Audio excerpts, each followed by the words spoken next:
अस्सलाम वालेकुम नाज़रीन, मैं हूं यम वाजिद। 7H न्यूज़ में आपका खैर मकदम है। यहाँ शादियाँ आजकल खेल तमाशा बन गई हैं। नाज़रीन, हमने आपको दिखाया था कि TRS कायद ने संगीता नामी लड़की यानी अपनी अहलिया को खूब पीटा था। अब ये मसला बदलता जा रहा है, आखिर क्यों?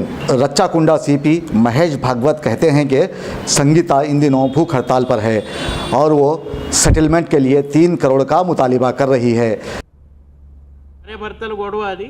ఇప్పుడు ఈ అమ్మాయి అక్కడ నాకు 3 కరోడ్ డబ్బు కావాలని ఆయన ఇంటి ముందు ధర్నాలు చేస్తున్నారు అని ఇన్ఫర్మేషన్ ఉంది. సో అంత డబ్బు వాళ్ళ దగ్గర ఉందా లేదా తెలీదు మనకు. సో బట్ ఈ చట్ట ప్రకారంగా మన పోలీస్ చేయాల్సిన పని వీ హ్యావ్ టేకన్ యాక్షన్. ఇంకా ఈ అమ్మాయికి ఏమైనా గ్రివాన్స్ ఉంటే ఫ్యామిలీ కోర్టులో కానీ కన్సర్న్ డివిసి కోర్టులో అది సార్ట్ అవుట్ చేయొచ్చు. ఈ పంచాయతీ చేయడం we can't do it. Okay, ఏది డబ్బు కావాలని చెప్తున్నారు. 3 కరోడ్ ఇప్పుడు ఈరోజు తెలిసింది 3 కరోడ్ అడుగుతున్నారు.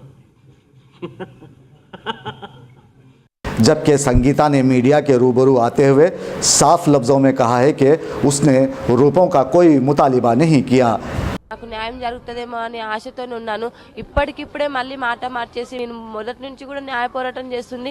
నాకు న్యాయం కావాలి, మా అత్త వాళ్ళు వచ్చి నాకు ఏం న్యాయం చేస్తారనేది కావాలని చెప్పి నేను అడిగినాను. కానీ ఎప్పుడు నేను డబ్బులు డిమాండ్ చేశాను, ఈ 3 కోట్లు నేను ఎప్పుడు డిమాండ్ చేశాను, నాకు అది కావాలి. ఇప్పుడు నేను ఇన్ని రోజులు కూడా మీడియా సపోర్ట్ వల్లనే కదా నేను ఇంత ముందుకు వచ్చింది. కూడా నేను మీడియా అండ చూసుకొని ఇంత పోరాటం చేస్తున్నాను. మీడియా వాళ్ళు సపోర్ట్ ఉంటారనుకున్నాను.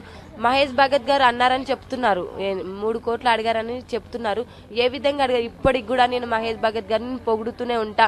నాకు తన ద్వారా నాకు న్యాయం జరిగింది. నేను మొదట్లో తన దగ్గరికి వెళ్ళినప్పుడు చాలా త్వరగా నాకు న్యాయం చేశాడు. నేను మొదటి నుంచి కూడా తనని పొగుడుతూనే ఉన్నాను.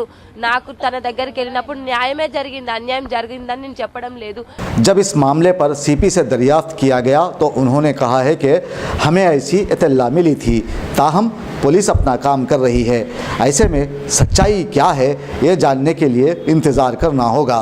लेकिन TRS हुकूमत इस मामले पर खामोश है। अब ये खामोशी कब ख़त्म होगी कहा नहीं जा सकता। दोस्तों, अगर आपको हमारी न्यूज़ पसंद आ रही है तो प्लीज़ हमारे चैनल को सब्सक्राइब कीजिए।